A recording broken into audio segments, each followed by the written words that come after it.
We did it. This is the Find Your Funny Improv-a-thon, and we are ready to have some fun. To kick off the game today, we're going to help you get to know everybody. And we're playing a game called Two Truths and One Lie. And we want the audience, two truths and one lie, Tom. I know that it's math, it's hard. But we want the audience to play along. So I'm going to give you my two truths and a lie, and then we want the audience to put in the comments what they think the lie is. Okay? So let's start. My two truths and a lie. I've been in the middle of the Indian Ocean on this little island for more than a year.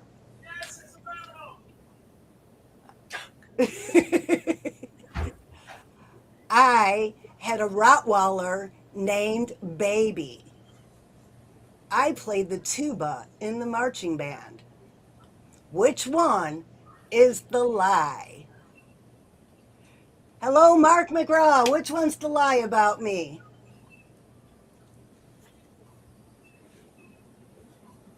Can anyone in this group guess? I'm going to go with the tuba. You absolutely look like a clarinet type of person. Anyone else have a guess? I think the island is a lie. You think the I'm island? going with tuba. I agree with Hakeem. Second one. What was the second one? Guess what? I messed up. I told you three truths. That's a lie. And here we were, thought Tom was going to be the one struggling with math. The tuba is absolutely true. I played the tuba in the marching band. Okay, let's move on. Since I messed that all up, I am going to go over to Linda. Linda, what are your two truths and a lie? Okay. I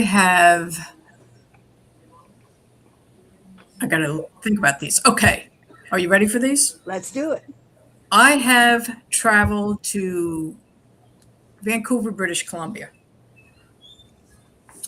I have traveled to Ireland. And I have traveled to Costa Rica. Which one's a lie? Which one is the lie?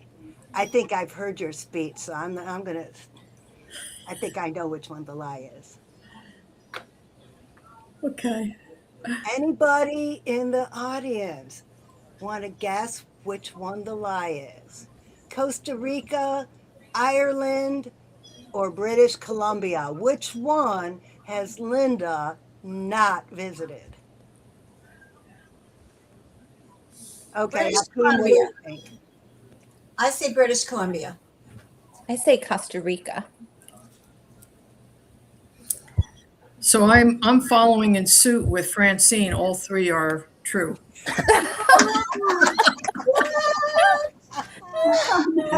Y'all, we are getting way too close to tax day for us to be struggling with 2 and 1. Way too close. Okay, Zach, let's see if you could get it right. Me? Oh, great. Two truths and a lie. Mhm. I have been on Carnegie Hall stage. I have sang with the Temptations. I have met two presidents.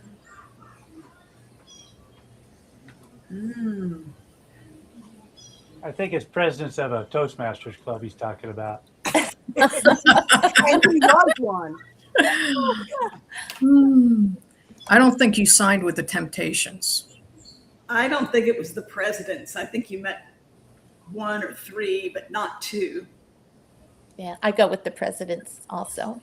Anybody in the I'm going to go with audience presidents have a because I guess? think he was at Carnegie Hall and they heard him and they signed him to the Temptations right then, right there. So I'm going to say he has not met two presidents. You are correct. It is the two presidents. The rest is All right. Somebody was able to get it right. 2 truths and 1 lie. All right, Marjane, it's your turn. Okay, I'm having some technical difficulties, so I'm gonna have to have someone else go right now. Okay, Wait a go. minute. 2 truths and a lie. 2 truths and a lie. I have all my original teeth that I've grown myself in my mouth. I've traveled to Antarctica. And I've never been married. Oh, I screwed that up. Those are all truths. I followed everybody else. See?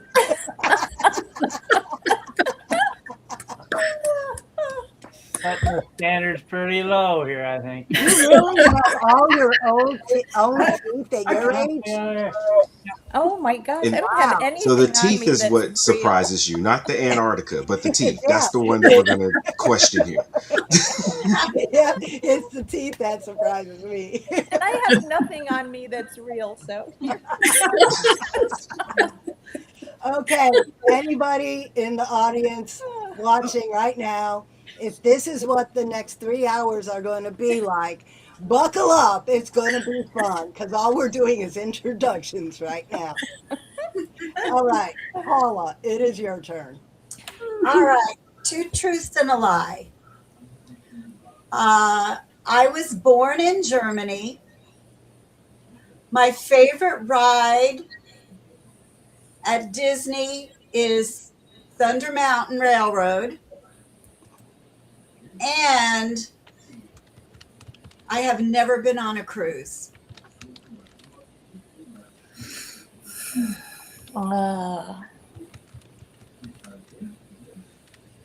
I'm feeling you've never been on a cruise. I'm saying Thunder Mountain is your favorite ride. I don't think it is.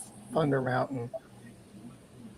Call me crazy. I don't even know what Thunder Mountain is. So I'm going to say that that's a lie.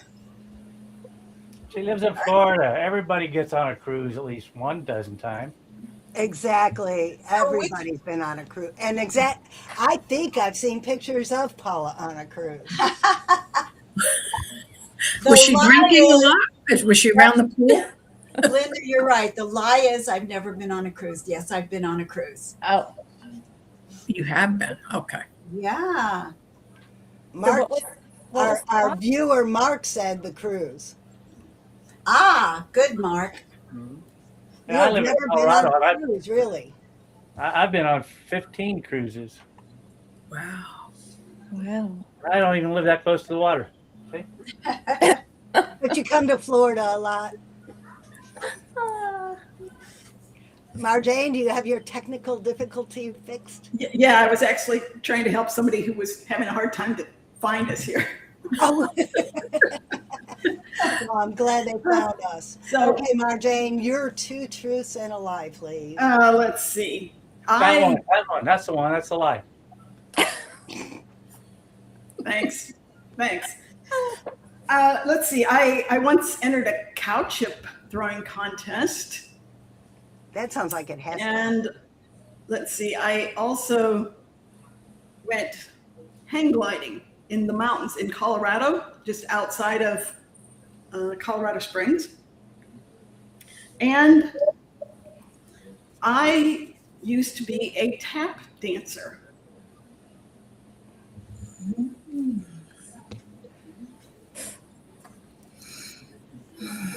Tap dancer, huh?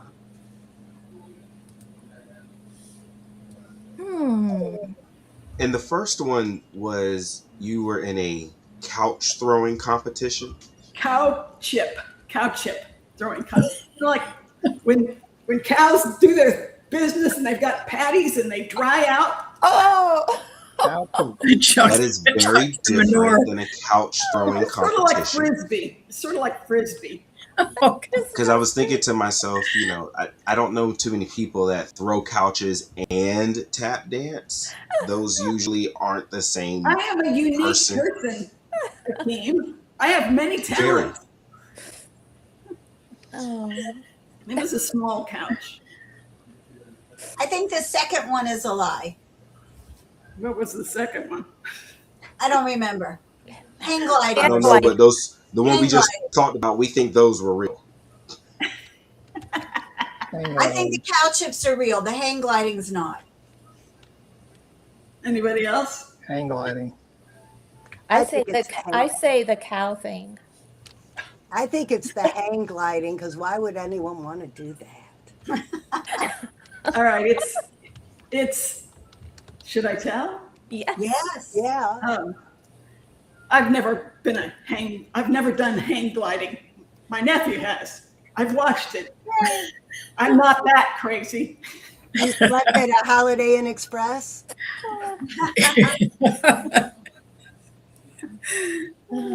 Okay. Who is next? Who have we have not heard from Akeem yet. All right, I got this. All right, y'all ready? Yes. Everyone ready? Okay, listen. I have 2 pet cats. I have 6 sisters. And I am Iron Man. I have Iron Man? 2 pet cats. I have 6 sisters. And I am Iron Man. Iron Man. Iron Man. I believe the cats are the lie. I'm going to say the cats also. Yeah. Okay. Any other guesses? I'm I gonna say say Iron Man, but there's got to be something behind that. I think we're I don't know, talking about ironing. I have one thing to say. You can't be Iron Man because I am Iron Man. So now listen, okay? Because What are the chances that we both have Iron Man masks ready? That is hysterical. What was that show where so you now had, everyone knows how me and Zach met. I Okay. promise you, we didn't plan this. If you go back and look at Iron Man 2, well, the real and Iron you Man look at please if stand you look up. at suit number 48 that's in the very very back, that's me. And I do have 6 sisters. I do not have pet cats. I am not a fan of cats. No pet cats. All right. Last but not least, Rosemary. Okay. I am a professional clown. I got thrown off a plane. And I was a showgirl in Vegas. Okay, I didn't hear the second one. What was the second Yeah, one? what was that second one? What was Okay, that the first one was, I forgot what the first one was. I got thrown off a plane. I'm a professional clown. And I was a showgirl in Vegas. I'm calling the showgirl in Vegas a lie. Yeah, Yeah. Me too. you should have been, but I don't think you were. I wasn't. But I am a clown and I did get thrown off a plane. Now, are the two related? Because getting thrown off the plane, being what I wasn't a clown. was this then. just a single trip that we got all this in? Yes, the stewardess. I went to go to the ladies' room and I was in first class when I came back and she said, "Get off this plane." She gave my seat to her boyfriend. And I got thrown off the plane with a lot of tears. Well, did he at least look good? Like, was he at least a cute boyfriend? He was a cute boyfriend and she was very pretty, but it was my seat. This is true. This is true. You should have hit him with the rubber chicken. Absolutely should have. That Yes, was the time to bring out the rubber I chicken. did have that rubber chicken that would have worked perfectly. And the can of chicken of the sea, the tuna, I could have hit him in the head with that and the chicken. There you That go. would've been Good. Throw them that can of chicken of the sea. Okay. Everybody's done 2 truths and a lie now. And that was fun. But I think if we're going to keep making references, well, the rubber chickens probably don't need an explanation. But Tom, Marjane, will you please explain to everybody the reference of the tuna, because it's going to come up a lot tonight and we don't want to have any inside jokes. Tom, please take it away. I'm trying to get Gloria on here. Gloria, that's a good song too.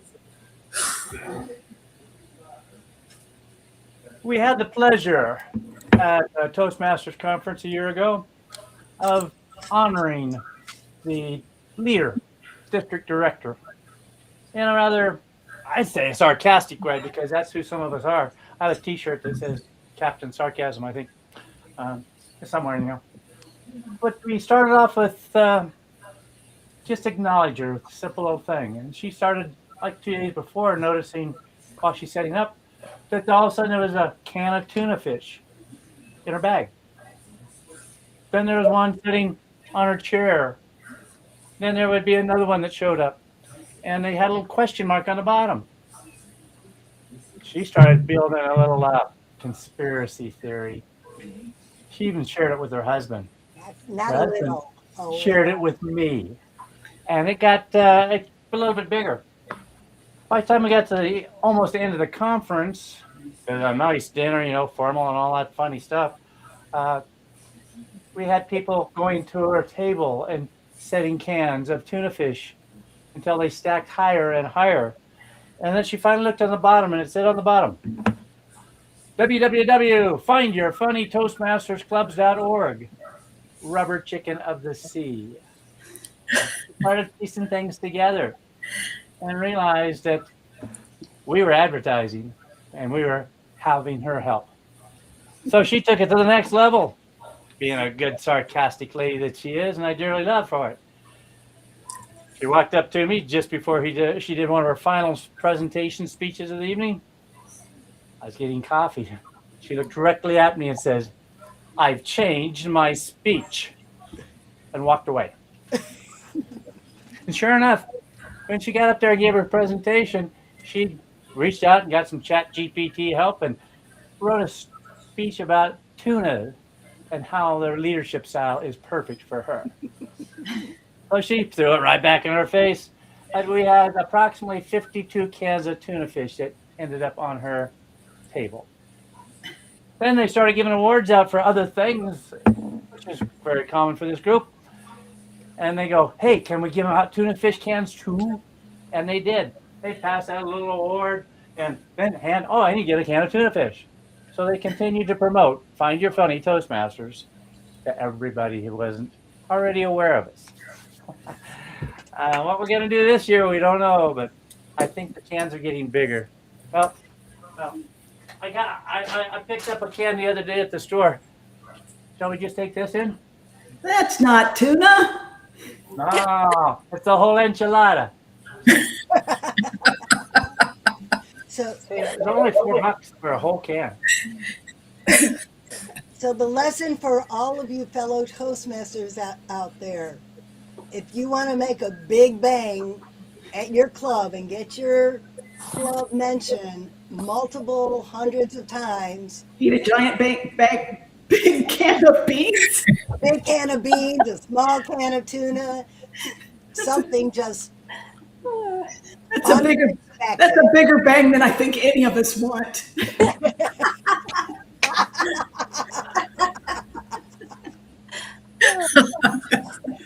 And all of you District 84 people out there, if you haven't registered for conference yet, it is time, because you don't know what Find Your Funny will do at conference, and trust me, you want to see that. And now we are going to move on. At 5:30, we are going to start the improv, the live improv. But first, we're going to have a little demonstration on how it works. So I'm going to pick two players. I'm going to pick Marjane and Tom to be the two people doing the improv dance for us. And then the rest of us are going to evaluate them and give feedback. just like Toastmasters do. So, oops, I hope we don't have any odd counters out there. There's a so for me. And if you're not a Toastmaster, we count filler words. Go to a Toastmaster meeting near you and find out what that's all about. Tom and Marjane, here's your scene. You are at a dance and you're doing your thing. We all know that you two are professional dancers. And there's beginners next to you and they keep bumping into you. And go. All right. Next time they do that, you know how to use that heel? Get it high, and we'll catch them right below the knee. Yeah, right there. Yes. And by below the knee, I think you mean in the middle of their foot, because I've had that happen before. It is the most painful place well, maybe not the most painful. It's painful. Well, they did announce when the band started the dance etiquette.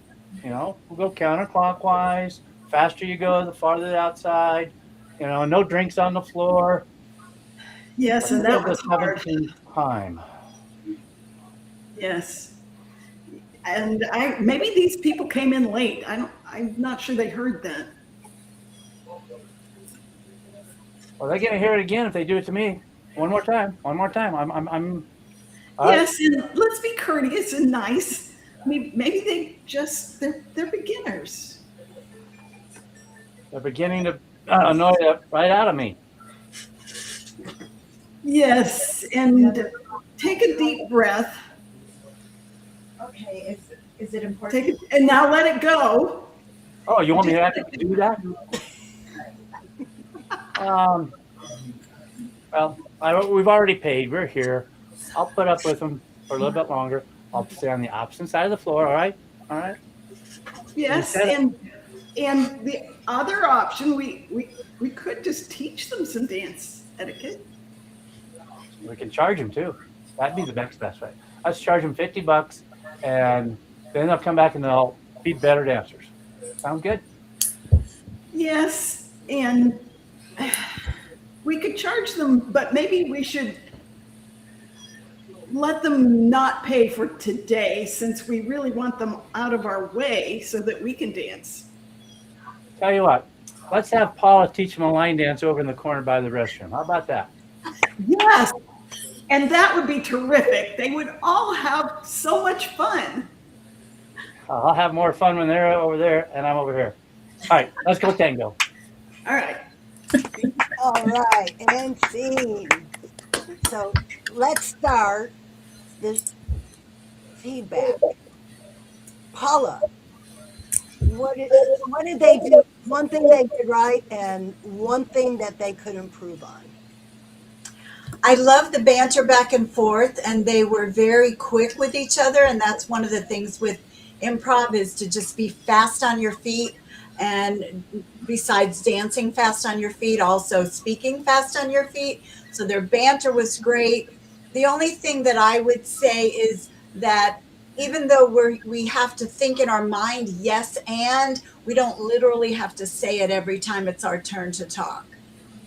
Those are my two things that I have to say. Thank you. Rosemary, your turn.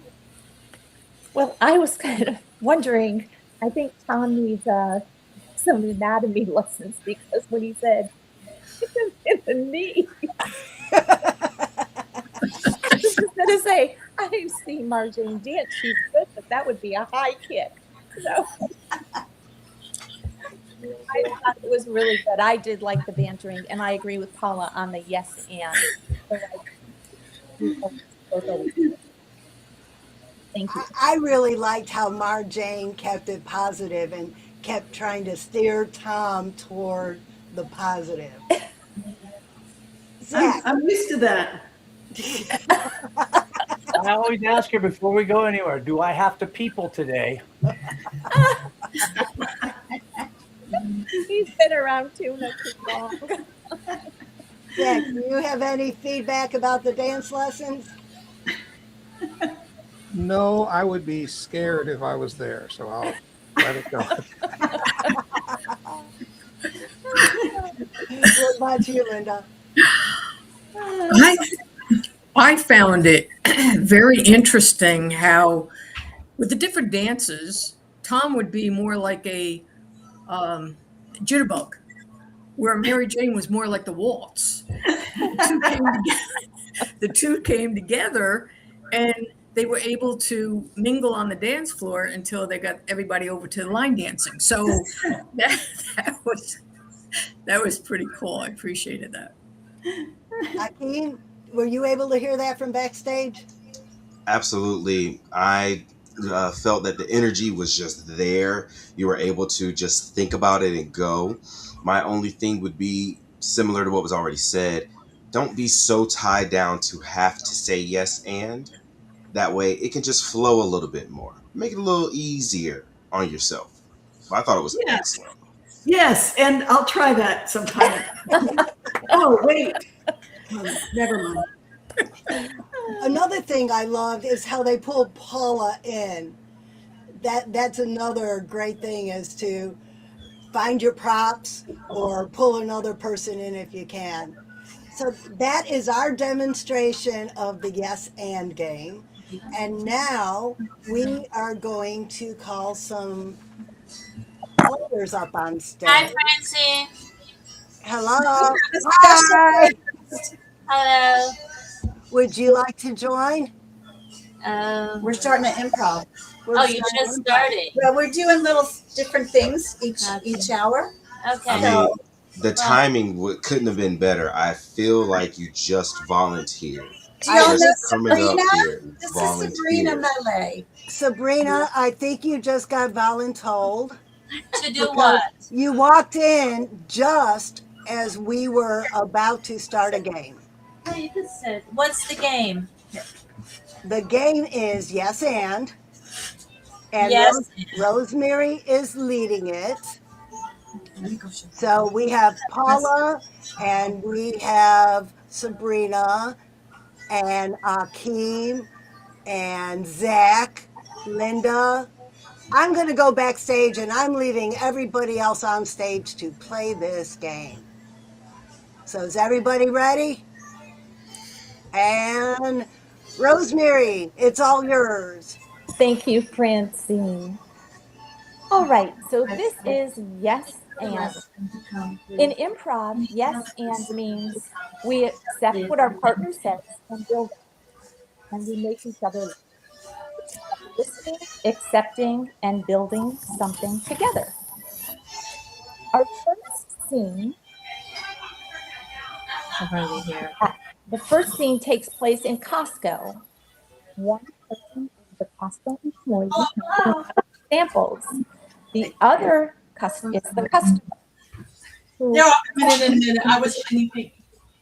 who has come back 7 times for a sample. Linda, you are the Rose, I'm sorry, Rosemary. I didn't hear a word you said. I apologize. We can't hear it. Can you hear me now? Yes, Paula and crew were a little louder over there than I think they Sorry, noticed. Very loud. Akeem, sorry. Here we go. Well, not me, but we've some people probably had one too many. What is it, rosé? I don't know what they're drinking. Okay, here we go. Okay, The Rosemary. The scene is in Costco. Linda, you are the Costco employee who is Okay. handing out samples. Okay. Sabrina, Yes. you are the customer who has gone back 7 times for a sample. Beth Ramsey. Okay. She's gone back 7 times for her rosé. Prosecco. Prosecco. Get it right. She's giving you a scene. So you've got a scene. So Linda is the Costco employee. Okay. He's handing out samples. You are the customer who has gone back to Linda 7 times for a sample. So it's Paula. How you Sabrina. you Sabrina, where are you? Okay, Sabrina. Yes, ma'am. What do you think of our product? I really like that cheese. Could you see how you can actually start using it in a lot of your dishes? I sure can. I do a lot of Italian dishes. Excellent. So did you notice that we have them on sale? They're right down that aisle. Were you Oh able to no. Which aisle? the one right behind me, where I am, right behind me, down this way? You can pick that cheese or other cheeses by the same manufacturer. The one Can I I have take a here few is more? Can I take a few more of your samples so I could use it for dinner tonight?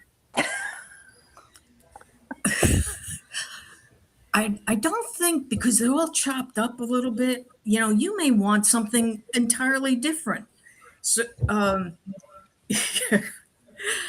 I don't think it would be a good idea because you're not sharing. That's what we're here for. We're sharing and caring. I have my mom down in the back of the store. She'll come and she'll get a few, and I can get a few, and we'll have enough for our pasta dish tonight. Next time I come, I'll buy. I promise. But you're enjoying them so much now. Why wouldn't you want to? Well, next time they're not going to be you're not going to get that discount. They're going to be very expensive. And with the price of everything going higher, especially cheese, oh, you would do yourself a disservice if you didn't buy them today. Okay, I'm gonna go get the pasta, and on my way out, I'll pick the cheese up. Okay. Does that sound good?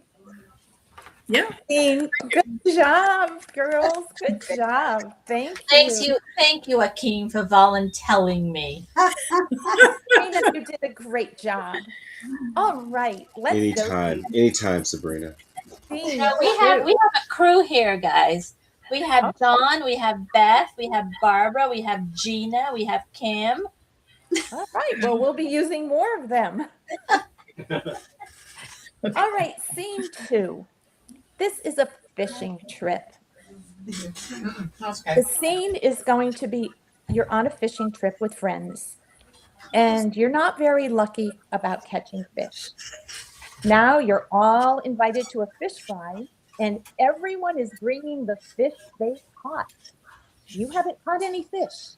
What are you bringing? And I am going to ask Tom, you are going to be the fisherman who has not caught a fish. And Zach, you're on the fishing trip with him. You are the host of the fish fry. Tom, what are you bringing? Hi, Jack. I used the best lure you gave me, and I still have not caught any fish. What should I do now, man? It's almost dark.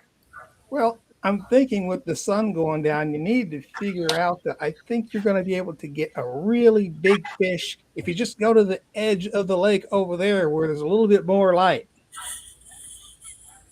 The fish are going to the light? They're going into the light, kind of like that scary movie back in the day. They're going into the light. I need you to go over there and get them. Going into the light? I've never heard of that. How about if I just get a flashlight? If I get a flashlight and point it, will that draw them? Well, you could, but you see what happens is if you go over there with the flashlight, you're going to open up this gigantic portal into another dimension, and then you're going to have to sit there and have to figure out how you're going to get in there and get the biggest fish and get them back. I mean, what could you do? Now I think you're going into a fishtail now. I'm telling you, it'll work. I did it last week, and I came back with a big old tuna. A big tuna in this lake? Hey, it's all right. Just because it's small doesn't mean it can't have a big fish. All right. How about if I just, use a cigarette lighter? Would that work? You know what? Nobody's ever used a cigarette lighter. That might be a good idea. Now, how could you use it? Well, I'm right-handed, so I fish with my right pole, and I use this one. With this one, or Oh, that way. Well, if I Oh, put it upside down, it'd go out because the flame goes the other direction. So well, what if you had one hand this way and one hand this way? Would that work too? Would you be able to fish like that? Just kind of do this kind of thing like that? I hold the pole on my right hand. Oh, gotcha, That, gotcha. that pocket fishing pole. Popel. Nice, nice. Well, if you do that, instead of going into the light, I think you'd be able to get a gigantic fish, probably bigger than the tuna I got. I mean, let's try that. Well, isn't it true? Akeem told me earlier that you were fishing with magnets, and all you really did was put a magnet out there and pick up a can of tuna fish. I did. You are completely right. Ah, That's all I did. You're right. You're right. I can't lie to you. Tuna's the way to go. I trust you. Just bring tuna. all And righty. Great job, gentlemen. Thank you so much. It was so good on this. Yeah. Our next thing, I'll give you the thing and then I'll tell you who I'm speaking. It's a high-end men's clothing store in New York. There's a big bonus. Oh, hold on, Rosemary. I think your volume dropped down for a second. Oh, can you hear me now? You're A very little bit. quiet. It's Zooming low. out. Let's see. That's better. Right there sounds great. Is that good? If I get real close? Yes. Yeah, just come on through the camera. You got it. Okay. Hello. there you go. Go into the light. Scene 3. It's a high men's clothing store in New York. There's a big bonus for the salesperson. Closer. If she sells this blue, orange, and green polka dot suit, this is a men's high-end clothing store. And since you know one of the great dressers in Blue, orange, and green polka dot suit. you are the customer, and Paula, you are the sales lady. It's a really big bonus if you sell Akeem this blue, white, blue, green, and yellow polka dot suit. Blue, it does good for me. Green, I spent a lot of green on it. But these yellow polka dots, are you sure this is the way that I should go? Absolutely. I think this suit fits you absolutely perfectly. The shoulders, the length, even the arm length is just perfect. I don't think we could find a better fit. This suit is just absolutely perfect. And the colors, you could wear them with just about any color tie, any color socks. You can put a little one of those lapel handkerchiefs in there, and you can dress it up any color you want. I think the orange brings out every other color in this suit. The polka dots, the orange just really, it's stunning. And it's such a great here's the price. issue. Here's the issue, okay? The orange, I can get with the orange, but it just clashes so much with this hook that I have. Every single time I try to go for the buttons, I see that it's got silver buttons. I have gold right here. All right, this is 23 karat gold right here. I don't know that this is going to work for me. You know what? Maybe I should get one of those all purple suits. That's where I need to go. Where do you have those at? We do have all purple suits, but the problem with the all purple suits, their buttons are orange. And they would clash with your hook as well. I think, but if you look at that, the hook is actually silver. The beautiful casing around it is just this wonderful gold filament, but the silver hook would actually go really well with the buttons. But the problem with this silver hook is that when I went to this lake this one time, they had some fish in there. I like to dip the hook down in there and grab out a couple of fish. This one time, I got this really big tuna. It was amazing. I don't want to match with the hook while it's holding the fish. I need my suit to match. Now, let's see. Maybe You know you what? have a green suit. I know this one has some green in Hot. it, but do you have an all green suit? You know what? We just sold the last one. You just missed out on the green one. But I was going to mention, there's a koi pond right down the road. They have big orange fish, and if you hooked onto one of those, that would go with the suit. Orange fish. Hmm. Yeah, Yes, yeah, I've seen those fish. Those fishes, they those swim koi around. ponds. Yeah. Hey, do you think you guys can actually put one of those fish inside of the polka dots on this suit? If you can make that happen, I can make this happen, and we can run off with this right now. Akeem, I know a guy. You know a I guy? know a guy, and I bet if I contact him, he can help us out. Well, We'll get look, you let me just what tell you you, want. and I want you to know this too. Money is not a factor. In fact, I just found out that one of my close friends is Iron Man, for crying out loud. So we got all the money in the world. We're going to make this happen. You know what? I want to talk to your manager. I want to let them know that you are the person that got me inside of a yellow polka dotted suit. Awesome. Thank you. If you were right here, I'd be shaking your hand because you are my first customer of the day and my first sale since I've been here, and I've only been here for 3 weeks. So thank you so much. Hey, I appreciate that, especially since I only have one of them. I'll make sure I give you the one that doesn't got the hook in it. Great job. Everyone's doing so well. Yay, Paula, you got the bonus. Woo-hoo. All right. Paula, do you have someone there with you? I do. I have John Morrow. Oh, John. Hey, John. Yes. I'll scoot over so he can come over right here in the front. You want to sit here? Want to switch seats? No, I'm good. And I'm just going to congratulate John. I listened to your TEDx talk. It was wonderful. So congratulations. Oh, thank you. Thank you. Very, very good. All right. Our fourth scene today is in an elevator. And you are in an elevator with another person. The other person is your boss. You don't talk to very often. Up on the 20th floor and you're on the third. But the elevator gets stuck. And they tell you that they will be on their way to get you out, but it will be 30 to 45 minutes before they can open the door. Marjane, you are in the elevator with your boss, John.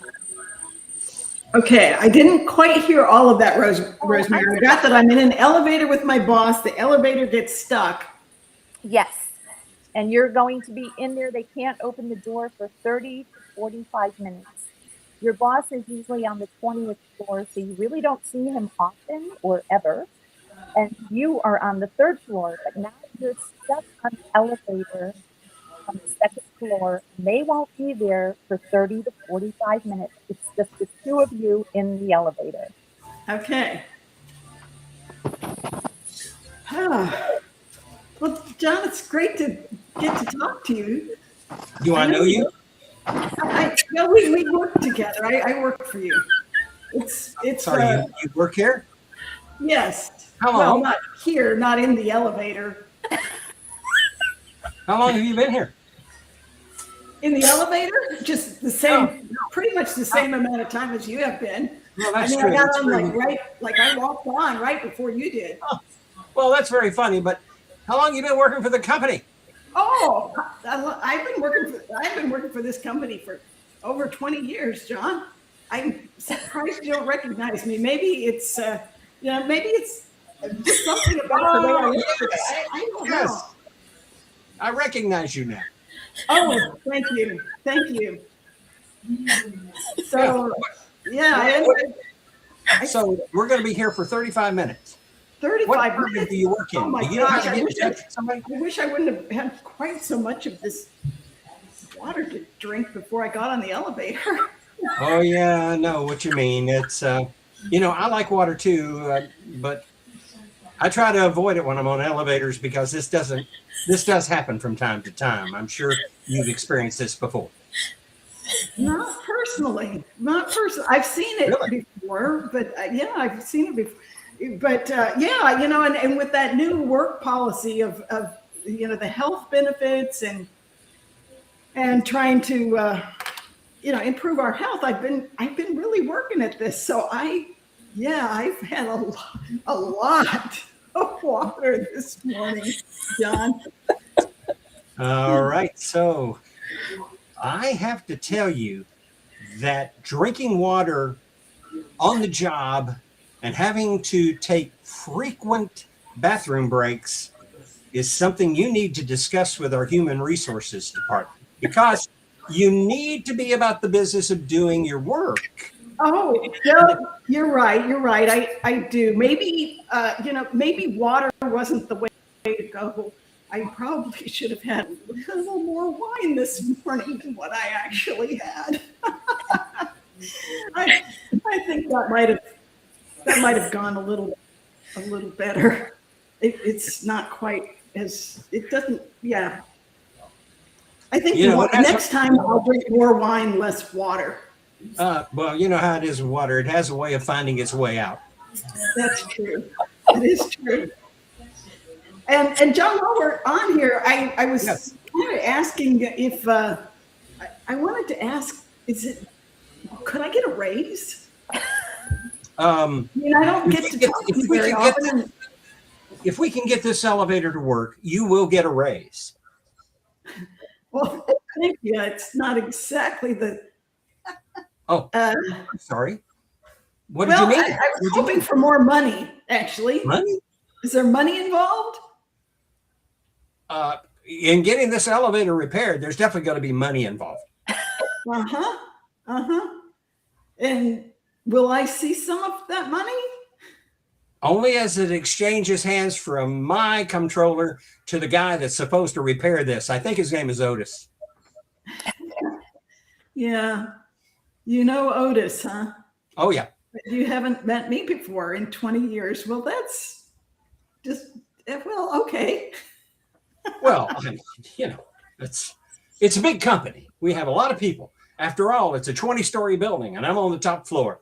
And yeah, so am I, John. My office is right outside of yours. Do you remember now? Ooh, really?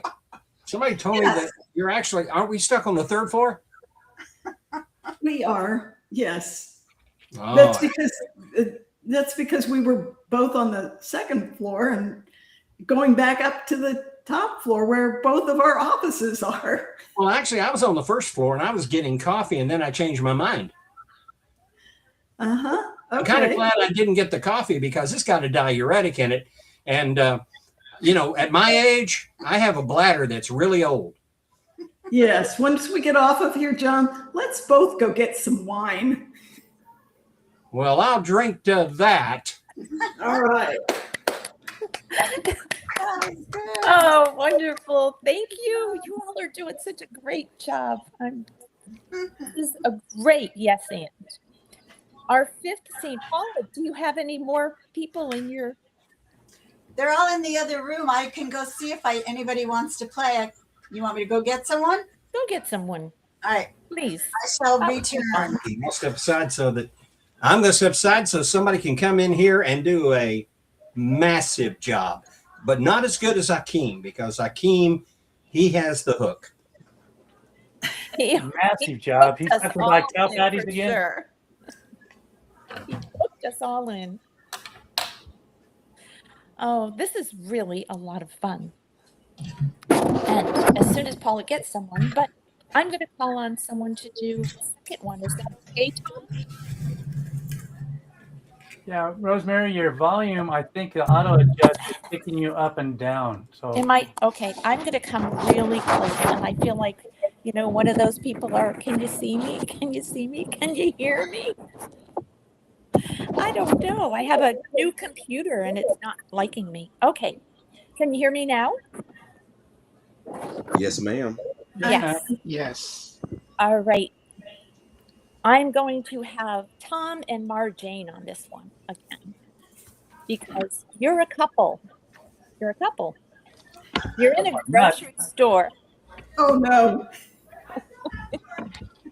And one of you is frugal, and one of Yes. you puts everything in the cart.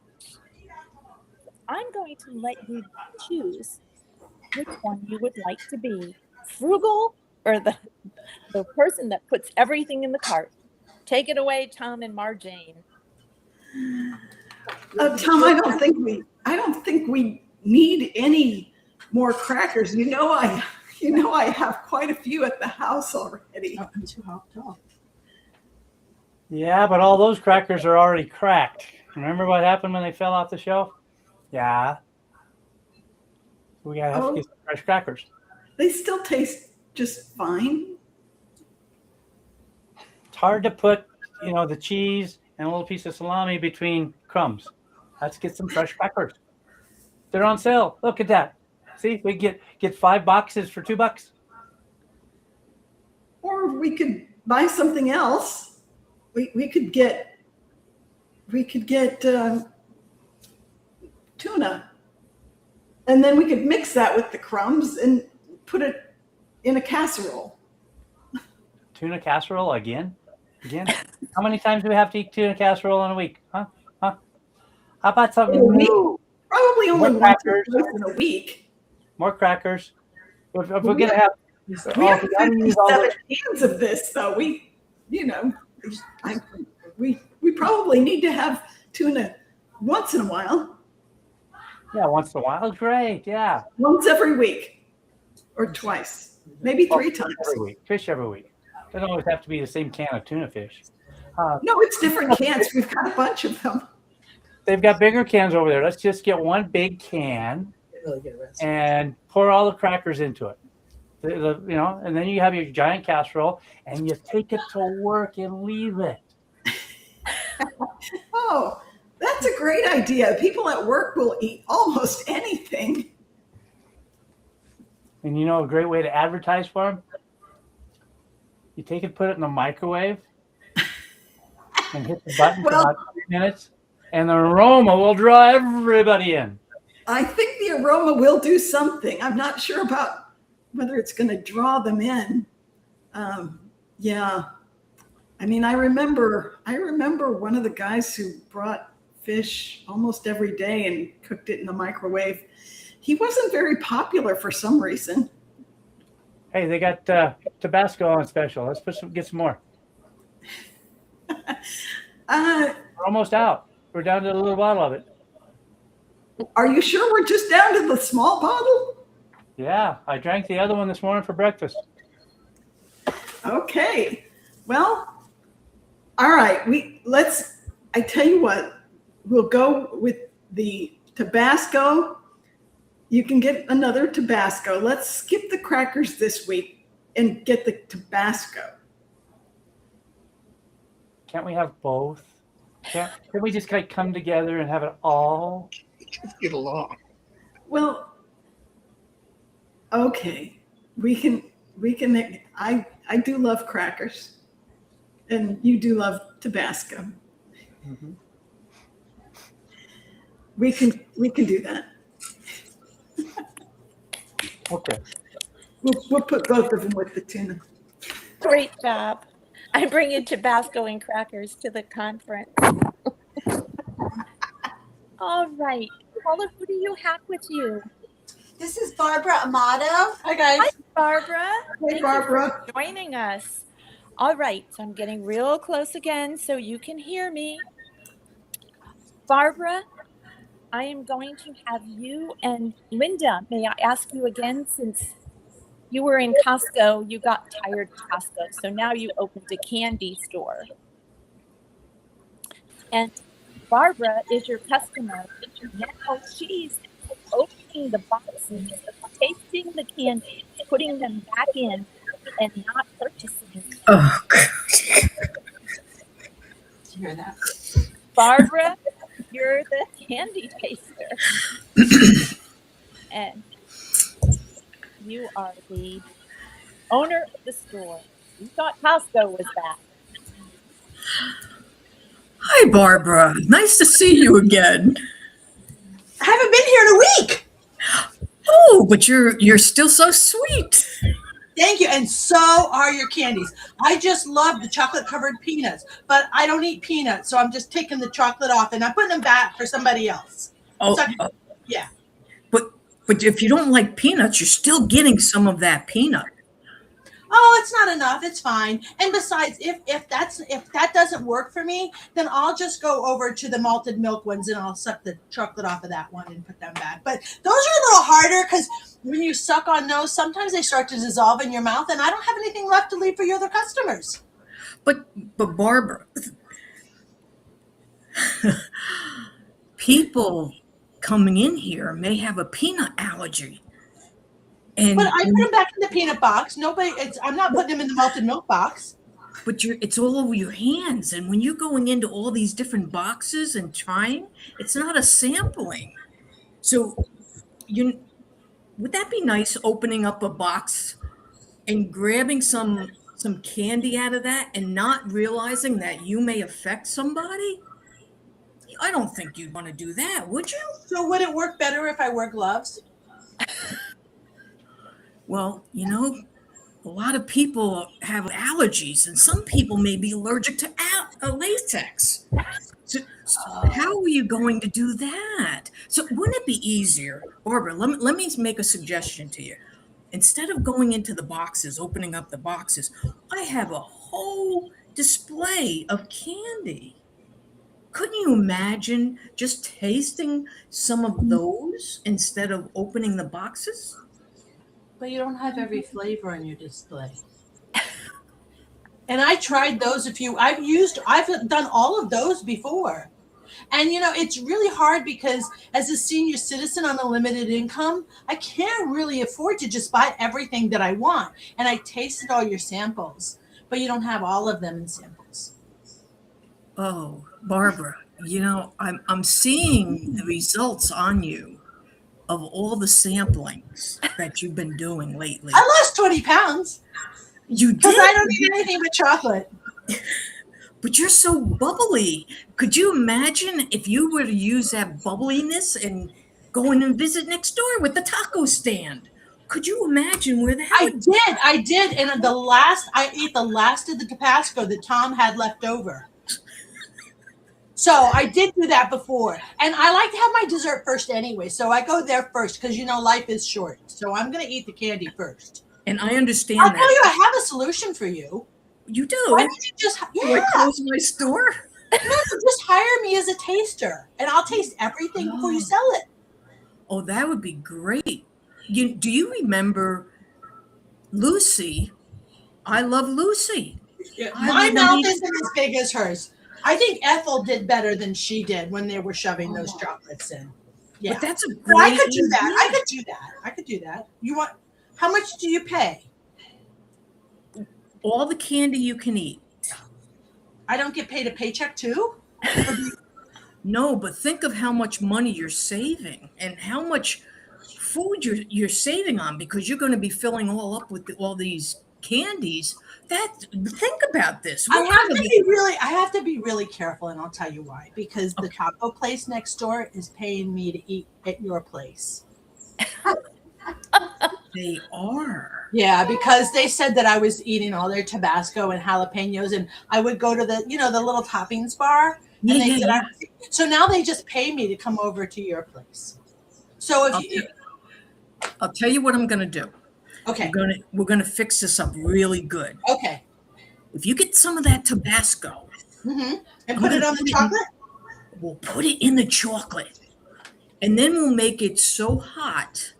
And we'll sell it to him. Then we'll give you the opportunity to sell it to them. And then you could get Mexican hot chocolate. Exactly. And then you could get commission of all the ones that you're selling to them. Well, I have to really think about how I'm going to handle this, because the Thai place on the other side, I taste all their peanuts that they use for their peanut pad Thai. So between the three of you, that's kind of my breakfast, lunch, and dinner. And, I have a very limited income. So my Uber ride over here is really all I can afford. So if I talk to the Thai people and the Mexican and then you, I bet you I could make that work. Well, I think you can, because Barbara, check it out. Ty uses a lot of peanuts. Yep.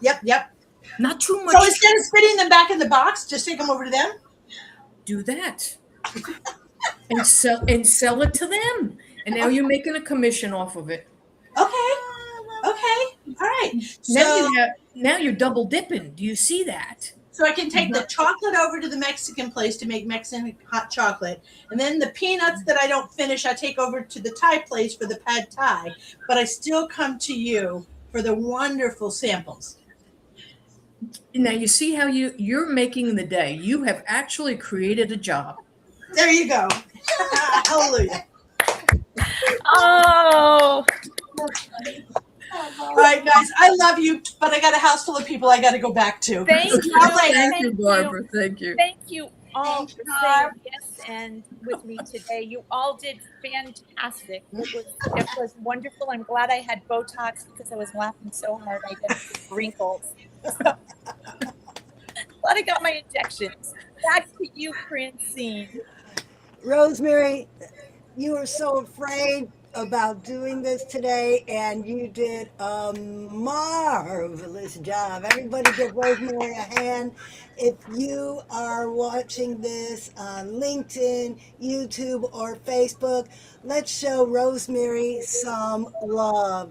And one of our fellow club members, Krista Giannick, is watching on LinkedIn. Hey, Krista.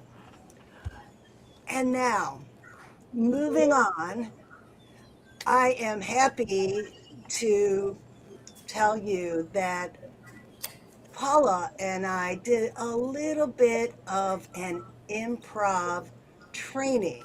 And I'm going to roll this video. And what I would like us all to go backstage. And if something really profound is said on this video, or something that relates back to something someone did during that improv session, let's stop the video and talk about it. So that is your homework, players. Everybody backstage, and we are going to roll the video. What I heard is when you're doing improv to just be in the moment and say whatever comes to mind. Yes. Can you give a tip on how to stop that overthinking? Really, the thing is, don't give yourself a lot of time. Just know in your mind that you have to give a fast answer. And if you stop and think about it, then you're wasting time, and you're wasting the audience's time in the sense that it slows everything down. So just be quick and don't think too hard or too long about it. That's one of the things that I was told when I took improv classes in Orlando, was just be quick on your feet. Just something will come to you. Just go with the first thing that comes to your mind. I think one thing that people should know is that there's no such thing as perfect in improv. So if you're waiting for that perfect response, you're going to lose your audience. Exactly. And there's no such thing as the wrong answer. The only thing that you know how they always say yes and. You don't have to literally use the words yes and, but keep that in your mind when somebody prompts you with a question or a scene or an act that they want you to continue. In your mind, you have to think yes, and then you add to it and try to stay positive.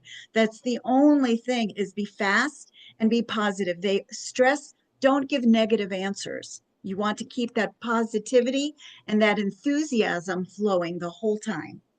Now, one thing I hear in improv a lot is they set up a scene with a kid and an adult, and the kid wants something, and it's the adult job to say no. How would you keep that? Say, Mom, I really want that elephant as a pet. Well, Alice, that elephant is a wonderful pet. I think that his cousin The mouse would be a better pet for you, don't you think? If you had a mouse instead of an elephant, you could cuddle it and you could tell it bedtime stories. It would be hard for you to walk an elephant down the street, but you can carry that mouse with you anywhere you want to go. Bring Yes, it to some other positive point. Instead of saying, no, you cannot have that. No, I don't want you to have that. I would love to let you have a pet. Let's go with this one instead. the redirect. Correct.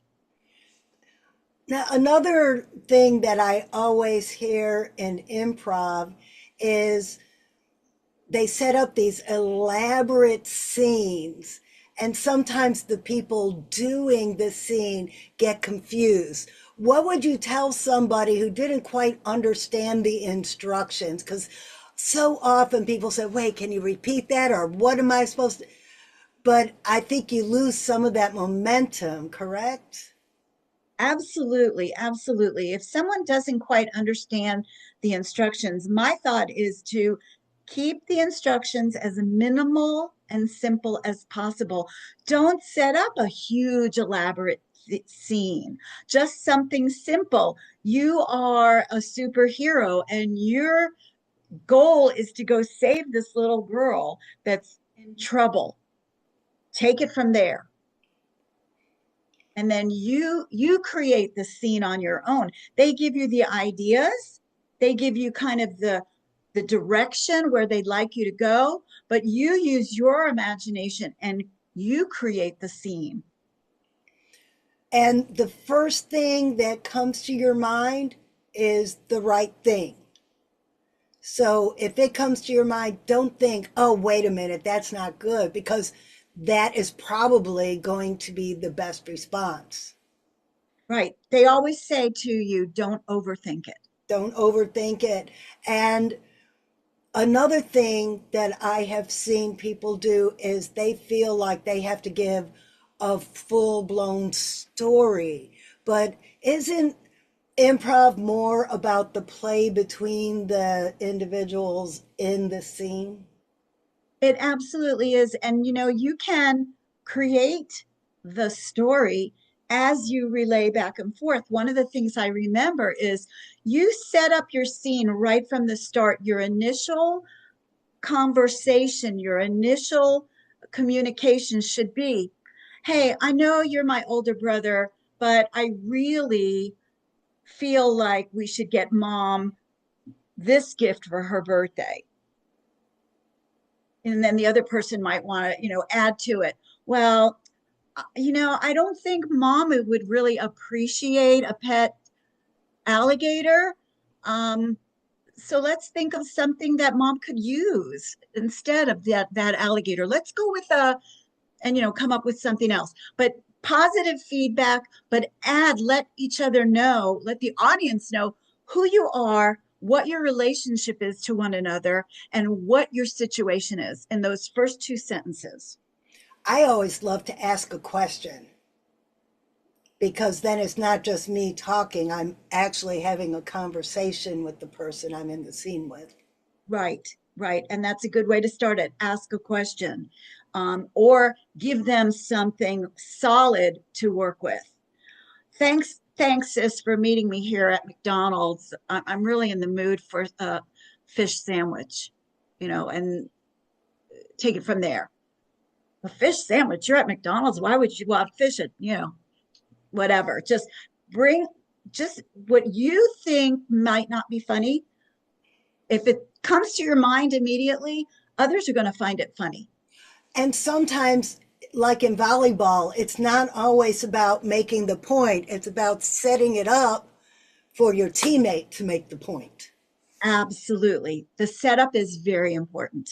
I remember, I think it was just last week at our meeting, one guest, his whole job was to say one phrase throughout the whole improv session, but he did it with such conviction, and he changed his tone of voice, and he had these quizzical looks on his face. So a lot about improv is also how you use your environment I see people pull out props during improv, and I think that is masterful. It truly is. And a lot of it, as we know with Toastmasters, a lot of it is body language. And it's how you hold yourself, what your facial expressions are, what your eye movement and everything that you're doing physically, because improv is a lot about physicality.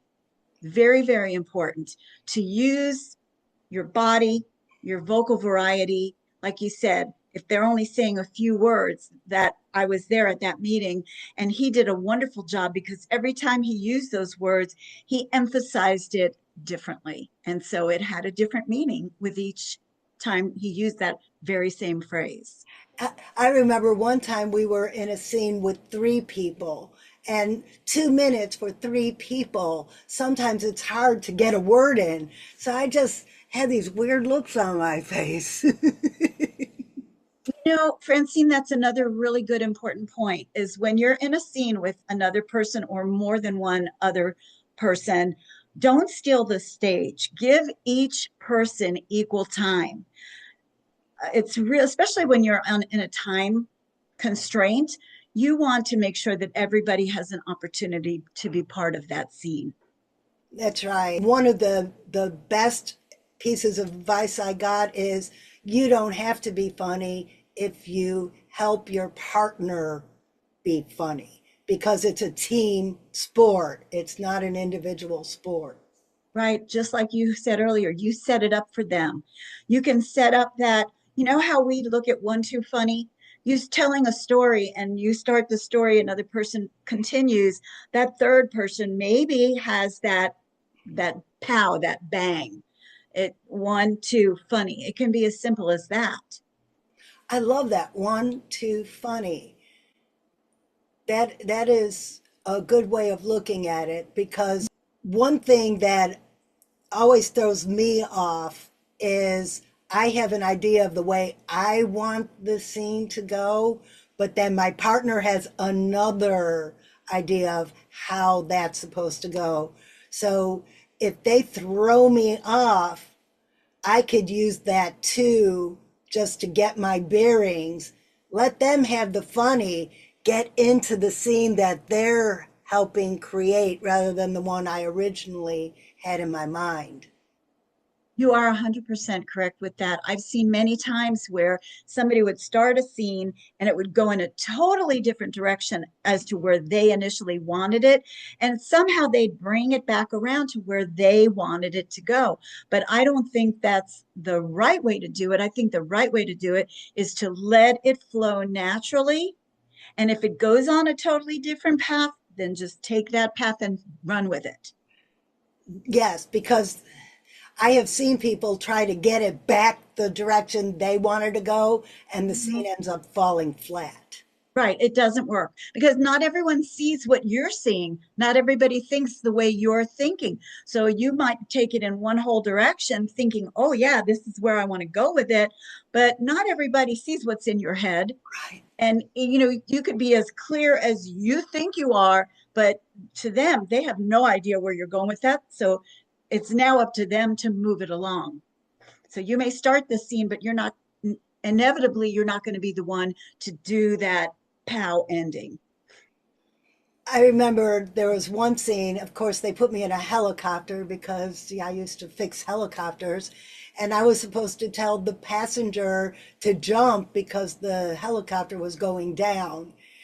And I started the scene almost stuttering, and they thought that I wasn't starting the scene, but I was starting the scene with this quizzical look on my face, like, so sometimes what's in your head doesn't relate to the audience, but then once they figured out where I was going with it, everyone was right there with me. Mm-hmm. Exactly. And I'm going to tell you a funny story about that because that was I was the improv master. Yes, you were. Yeah. And my original idea, because it was a helicopter flying over this big city with a lot of tall buildings.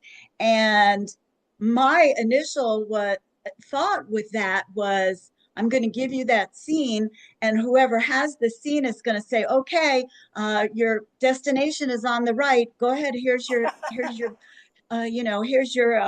what do you call it? Parachute. Your parachute. Yeah. When I say 3, jump, and you should land right on the roof, something like that. And you took it in a whole different direction, which was wonderful because it made it even funnier. And then Melanie told me to go fix it, and I said, "Well, you're welcome to. I'm afraid of heights." Yes, exactly. And the thing that I notice with improv is that a lot of people, they don't know where to go with it.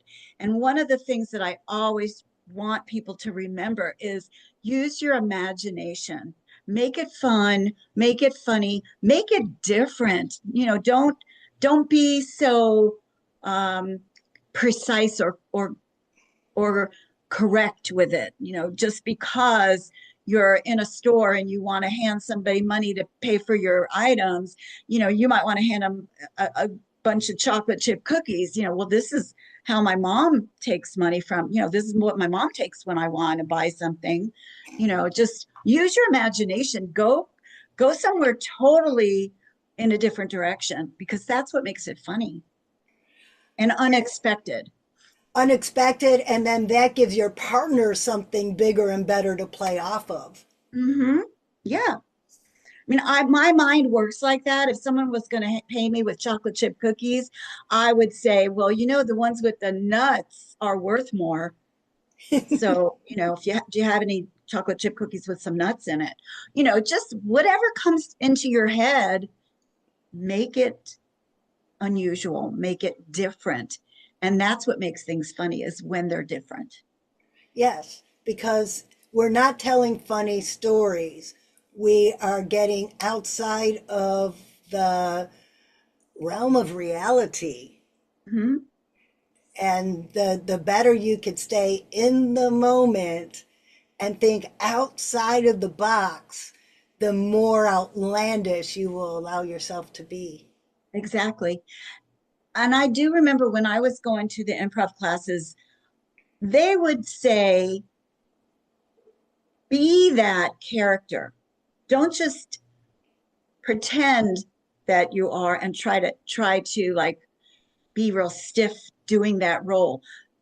In your mind, be that character, be that little girl, eating her ice cream, or be that superhero flying through the clouds. Feel it in your bones, and use the characterizations, use the language, make, the silly voices, or make the funny faces. Don't be afraid of what people are going to think about you, because they're going to think you're great. You Right. might say, oh gosh, I'm going to be embarrassed.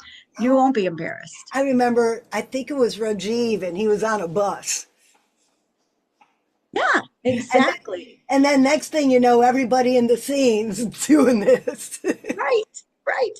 When you watch on television and you see actors, whether it's a comedy show or a skits or even an improv show, like Whose Line Is It Anyway? They always just come up with it, just at the top of their head, and they just don't even give it a lot of thought. If they're thinking too hard, the camera's going to go off of them and go on to somebody else, and the people are going to lose interest. So again, you want to be fast on your feet, and you want to just don't put too much thought into it. That's my Okay. main message, I think. Now I have a question. Mhm. One problem I have in improv is when my partner cracks me up, and I start crying and I'm laughing and I can't finish the scene. Any advice for that? Oh my gosh.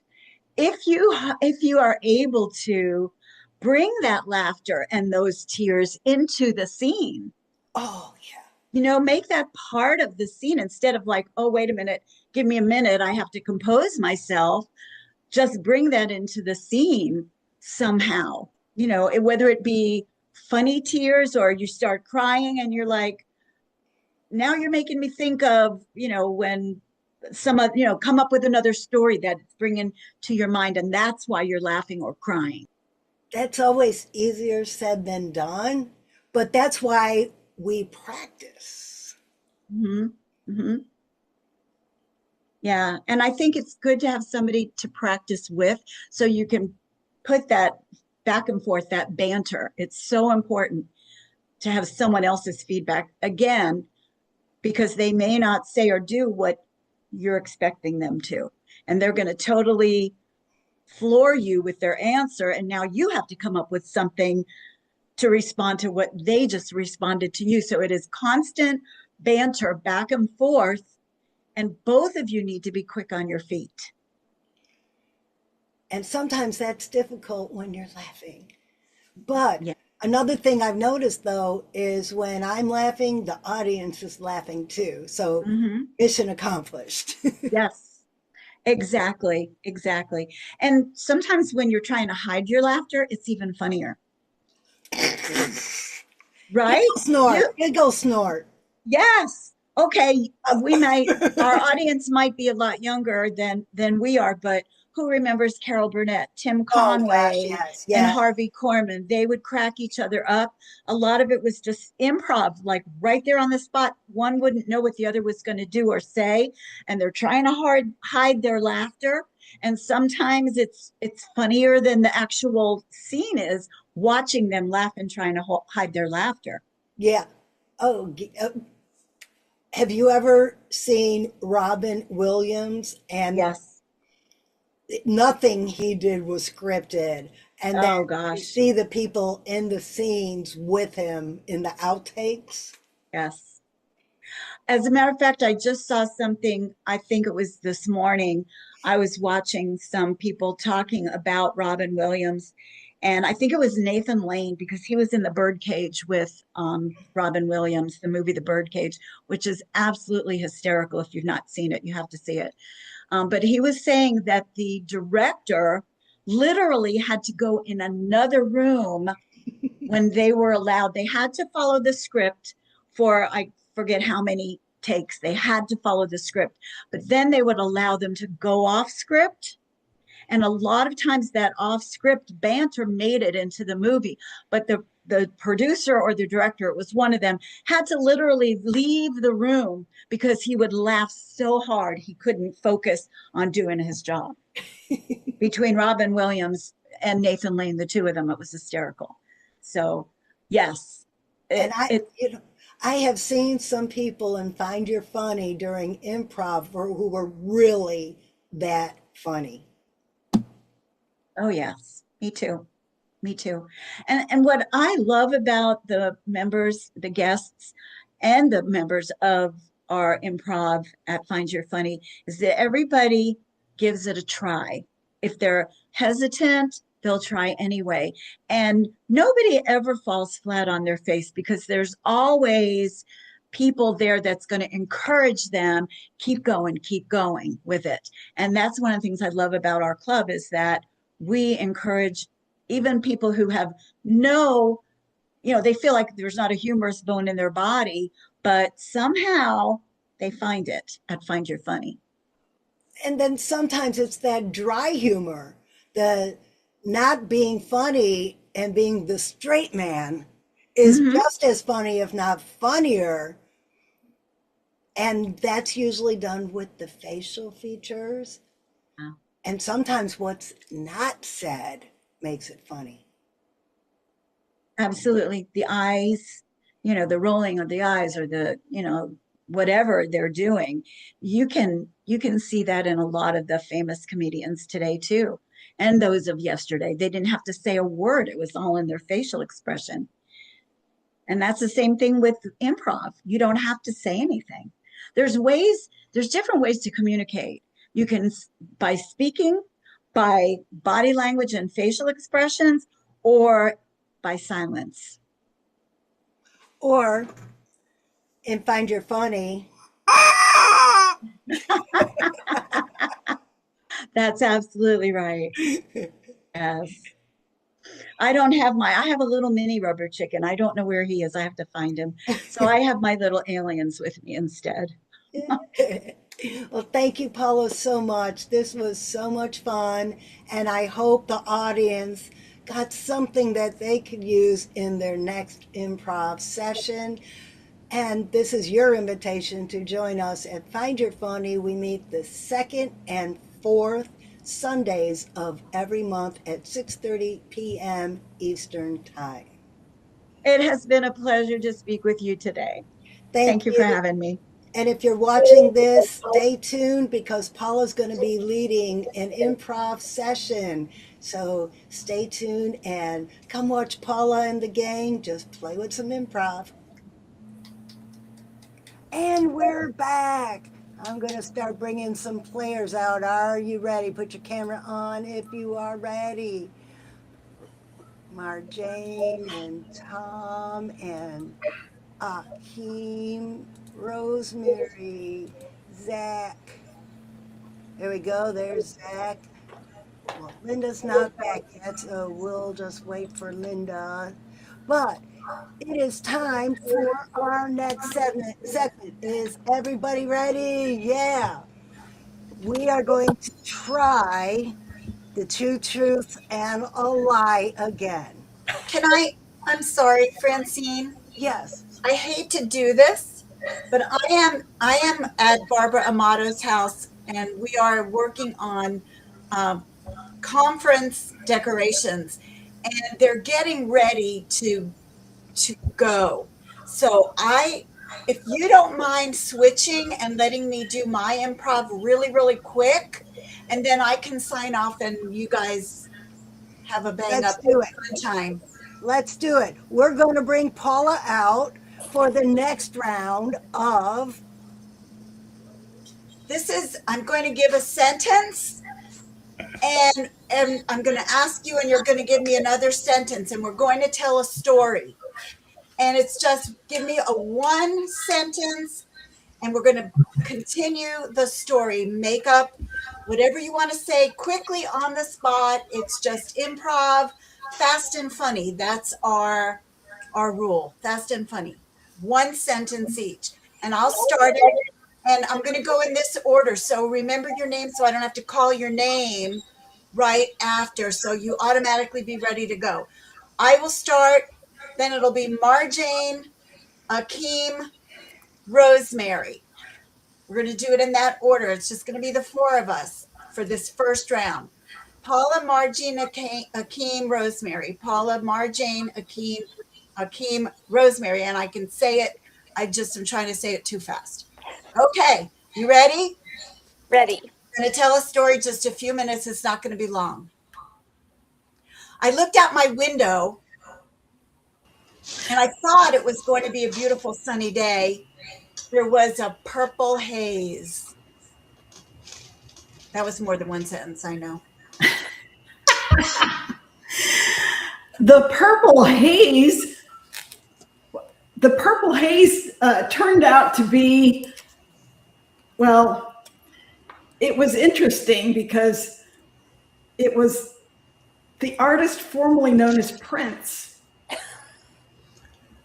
As he played his guitar, tears fell into my eyes. I started dancing and couldn't stop. It was amazing. Before I knew it, there was a whole crowd of people around my house. They were chanting and cheering. Then I realized whose tears it was that fell into my eyes. I was still dancing and everyone having a great time. When all of a sudden there was a flash of lightning in the sky. And Prince appeared from the sky. And wouldn't you know that Michael Jackson was right behind him in that lightning? And I learned the moonwalk. Without a doubt, that was the best dream I've ever had.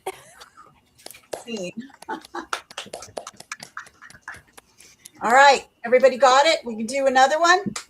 All right, so this time we're going to go with, I'm going to let Zach start out, and it'll be Shane and then Tom.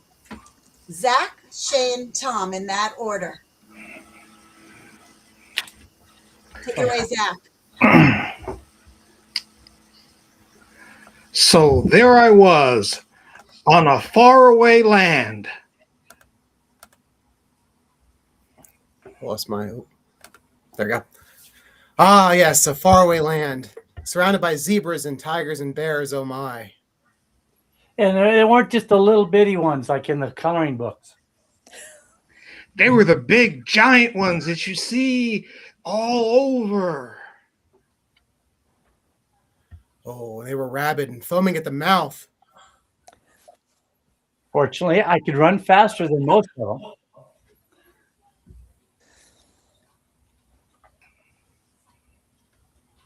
Oh, he must have got eaten. Zach, you're up. I did get eaten. As a matter of fact, I was eaten whole. But luckily, I was there with the doctor. We rushed to the scene, and within his bag, he had all the tools he needed, and we were able to successfully extract him. And when you pour Epicac down him in the whale's mouth, he just spit him right back out. It worked. And all I needed was a little bit of Tabasco sauce. Tabasco sauce. Speaking of which, they're having a barbecue nearby. So we used the Tabasco sauce, we brought it. We had quite the meal. Mostly whale steaks, but it was still tasty with the Tabasco on it. All right, scene. Thank you. Great job, everybody. Thank you so much for allowing me this time a little bit early. I need to go. My other team is waiting for me. Bye, Thank Paula. you. Bye, Paula. Bye, everybody. Enjoy. There you go. How do I get off? Okay. That sounds like a personal problem.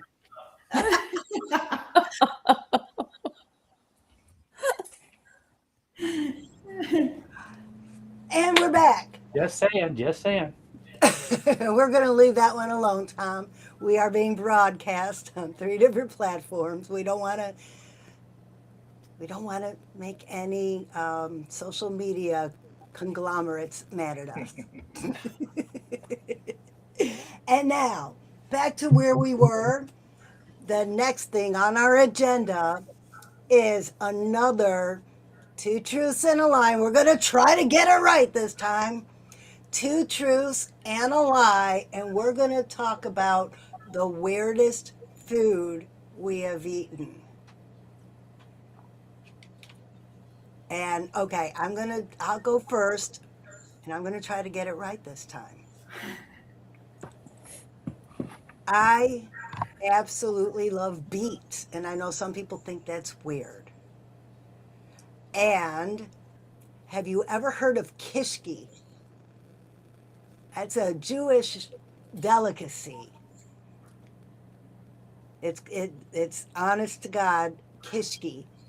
And the third one is balut. If you've ever been to the Philippines, you have heard of balut.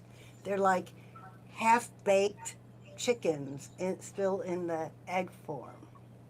Oh. Which one have I not eaten? And everybody in audience land, please give us some comments. Tell us which one do you think is the lie? I'm not cooking. That's not my fire alarm system. I'm not That's cooking probably those tonight. half-cooked eggs with the chicken half-cooked- still in them. Any Are the guesses? beets done? Okay, so we're between. Well, I'm not even going to attempt the names. So there's, of course, the one that sticks out is the egg with the half embryo thing going on. The And balut. then there's the, what is it called? Balut. Kishik. Okay, and then what was the second one? Kishki The is Jewish the second. dish? Yeah, it's kishki. Okay. I don't know. It's all weird, Francine. Any of them, Oh, any of them will really get me. I'm not sure. I have please, never I have never eaten a balut. I couldn't get past the smell. Oh, I'm so glad because I thought you were gonna say you ate that. Ooh. No, but I have watched people eat it in the Philippines. Oh. Okay, who wants to go next? How about you, Rosemary? Okay. I have eaten alligator. I have eaten frog legs. And I have eaten quail raw eggs.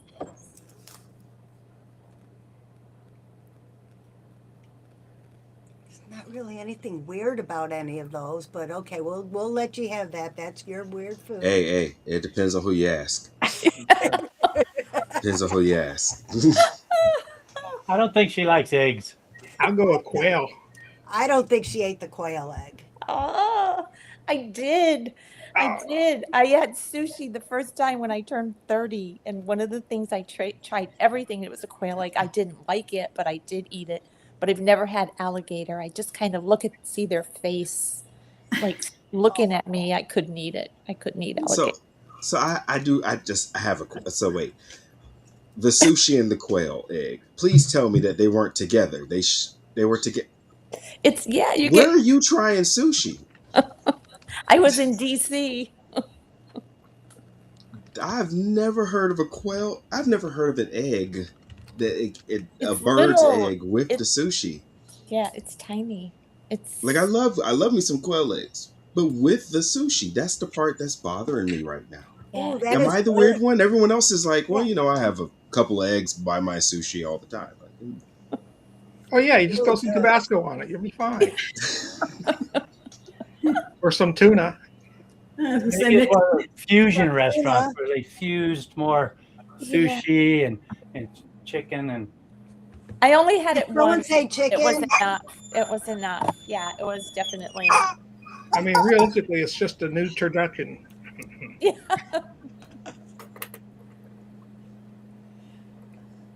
Okay, who wants to go next? How about you, Shane? I'll go. Okay, I've been pushed out of a plane, pushed off of a bridge, or pushed out of a moving vehicle. I'm going to say you haven't gone out of the vehicle. Incorrect. Oh, The that was plane? my guess too. The plane, yeah. the plane, the For plane. Oh, Shane, what's going on, man? Why are people pushing you out of you're either trying out for Mission Impossible 28 or you need to choose better people to be around, Shane. One are or the you trying to serve them some of that balut? I thought you were friends with Tom Cruise. Skydiving, bungee jumping, and four wheeling. Those are kind of the activities I do. So, yeah.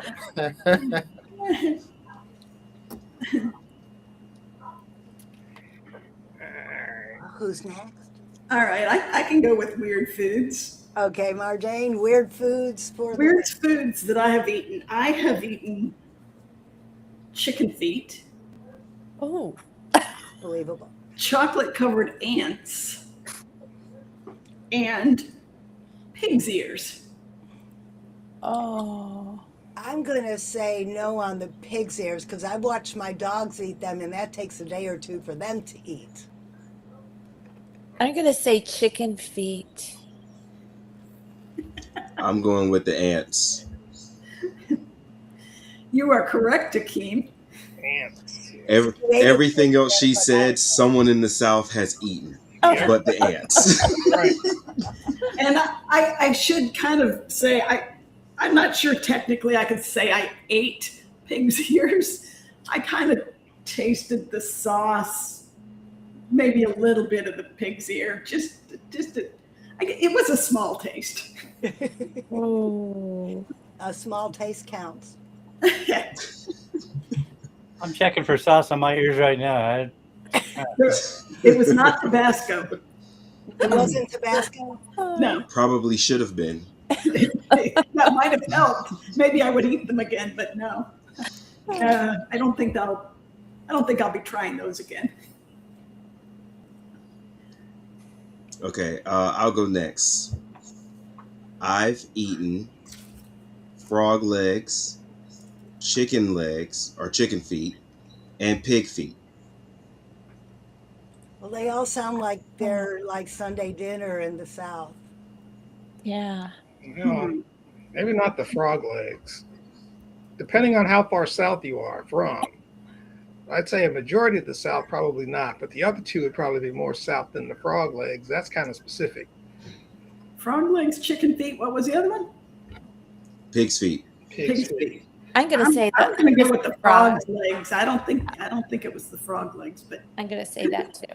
any of them. No, he's a chicken feet. I don't think he eat chicken feet. I don't know. I could just see little Akeem going out and catching frogs and Mama cooking them. Absolutely not. No. No? I I have never had chicken feet. I Chicken. tried pig's feet. I hated it. I tried frog's legs. It was really weird, like really I, weird. But chicken feet, I just can't get with it. No. I I've don't even eaten understand what I've people are eaten all eating of when they those. eat chicken feet.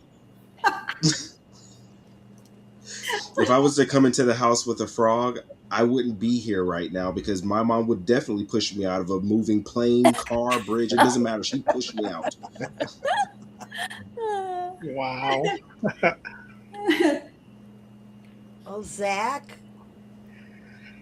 I have never eaten anything that was weird.